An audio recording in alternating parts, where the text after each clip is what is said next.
Hello and welcome to Sprite Academy. In this lesson we're going to be looking at how we can put a little bit more detail into our forest sprite, and mostly we're going to be looking at making its clothes.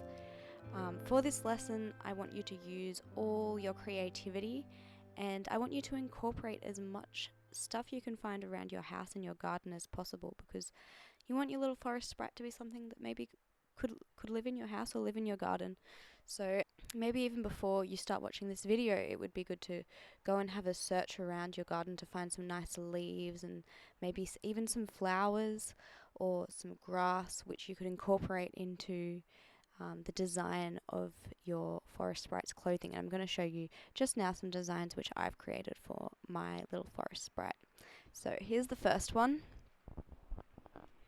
And for this one I just grabbed some old and dying leaves from my fiddle leaf fig, and I'm going to draw that for the clothing for my first sprite. So here is the body that we drew last week, and now I'm going to start to draw some leaves over the top of it for a little dress or piece of clothing for my forest sprite. So you can see I've just got the leaf on the side here to copy, and I'm trying to make my leaf look as realistic and ragged and jagged edged as that leaf that I'm copying. And yeah, you can see right now, I'll give you a close-up, I'm drawing in some very fine details of that leaf, and I want you to try and draw in as many details of your bits of nature that you found as possible as well.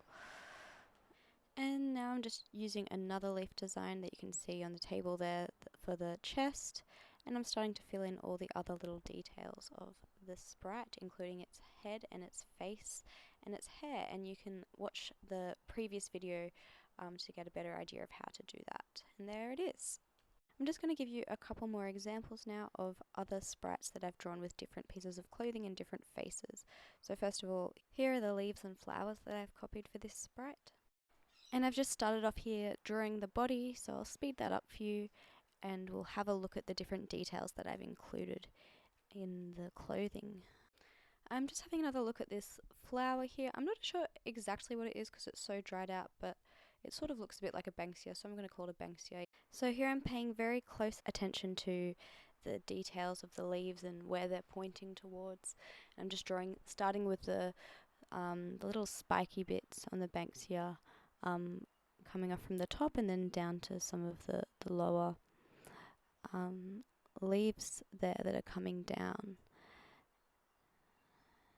And now I'm just drawing in the shape of the little flowers for the banksia that come below.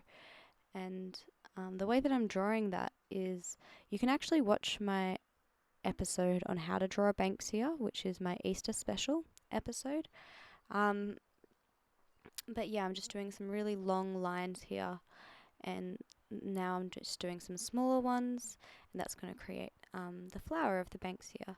So now I'll just zoom you in into what I'm doing here, and I'm just creating a little bit of detail on the leaves and doing some stippling on the banksia so that it looks more three-dimensional and realistic, and it has more of those imperfections that real plants have. So I want you to pay really close attention to your plant and all the little details that it has on it.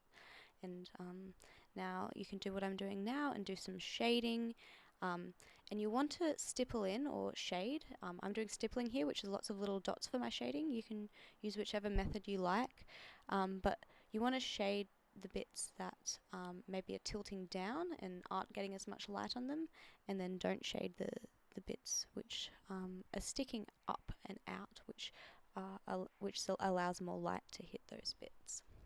Alright, and now I'm going to use this, which I think is some sort of eucalyptus plant, to inspire the top part of the forest sprite's clothing. So I'll just speed that up for you, and you can see what I'm doing there.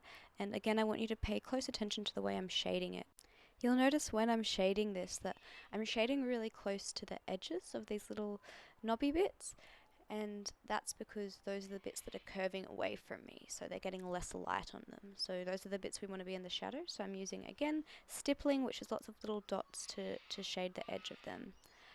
To yeah, give them a more three-dimensional effect so that our forest sprite can look more realistic. So now I'm just drawing in some extra leaves, and then the top part of the clothing for my Forest Sprite is going to be pretty much finished. And now what I'm going to do is just fill in the rest of the details of the body of the Sprite. So I'm going to fill in the arms and the legs and the face. And I'll just speed that up for you.